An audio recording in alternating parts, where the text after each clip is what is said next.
സംഖ്യാപുസ്തകം 27-ാം അധ്യായം 1 മുതലുള്ള വാക്യങ്ങൾ. അനന്തരം യോസേഫിന്റെ മകനായ മനശ്ശെയുടെ കുടുംബങ്ങളിൽ മനശ്ശെയുടെ മകനായ മാഖീറിന്റെ മകനായ ഗിലെയാദിന്റെ മകനായ ഹേഫെറിന്റെ മകനായ സെലോഫഹാദിന്റെ പുത്രിമാർ അടുത്തുവന്നു. അവന്റെ പുത്രിമാർ മഹ്ള, നോവ, ഹൊഗ്ല, മിൽക്ക, തിർസ എന്നിവരായിരുന്നു.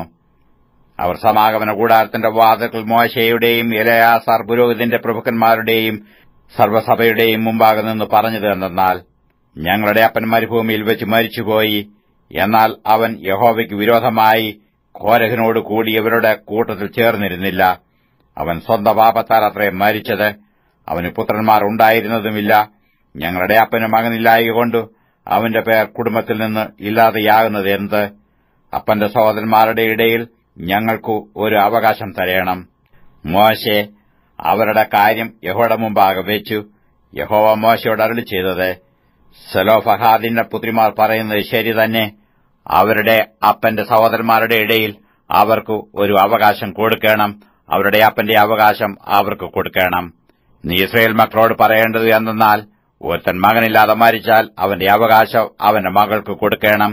അവന് മകളില്ലാതിരുന്നാൽ അവന്റെ അവകാശം അവന്റെ സഹോദരന്മാർക്ക് കൊടുക്കണം. അവന് സഹോദരന്മാരില്ലാതെ ഇരുന്നാൽ അവന്റെ അവകാശം അവന്റെ അപ്പന്റെ സഹോദരന്മാർക്ക് കൊടുക്കണം. അവന്റെ അപ്പന് സഹോദരന്മാരില്ലാതിരുന്നാൽ നിങ്ങൾ അവന്റെ കുടുംബത്തിൽ അവന്റെ അടുത്ത ചാർച്ചക്കാരനും അവന്റെ അവകാശം കൊടുക്കണം.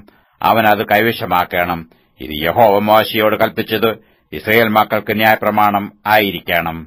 അനന്തരം യഹോവ മോശെയോട് കൽപ്പിച്ചത്, ഈ അബാരീം മലയിൽ കയറി ഞാൻ ഇസ്രായേൽ മക്കൾക്ക് കൊടുത്തിരിക്കുന്ന ദേശം നോക്കുക. അത് കണ്ട ശേഷം നിന്റെ സഹോദരനായ അഹരോനെ പോലെ നീയും നിന്റെ ജനത്തോട് ചേരും.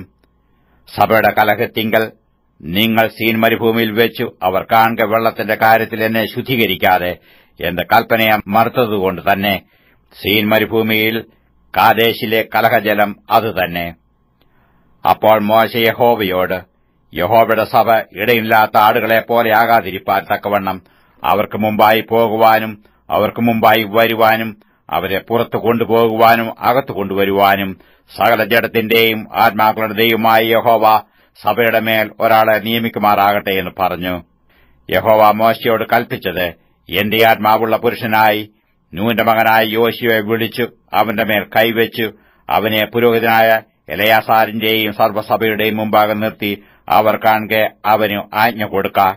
ഇസ്രായേൽ മക്കളുടെ സഭയെല്ലാം അനുസരിക്കേണ്ടതിന് നിന്റെ മഹിമയിൽ ഒരംശം അവന്റെ മേൽ വെക്കണം. അവൻ പുരോഹിതനായ എലെയാസാരിന്റെ മുമ്പാകെ നിൽക്കണം.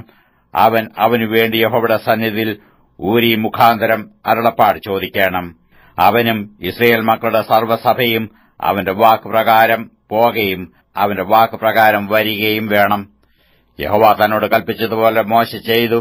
അവൻ യോശുവയെ വിളിച്ചു പുരോഹിതനായ എലെയാസാരിന്റെയും സർവ്വസഭയുടെയും മുമ്പാകെ നിർത്തി അവന്റെ മേൽ കൈവച്ചു യഹോവ മോശെ മുഖാന്തരം കൽപ്പിച്ചതുപോലെ അവന് ആജ്ഞ കൊടുത്തു.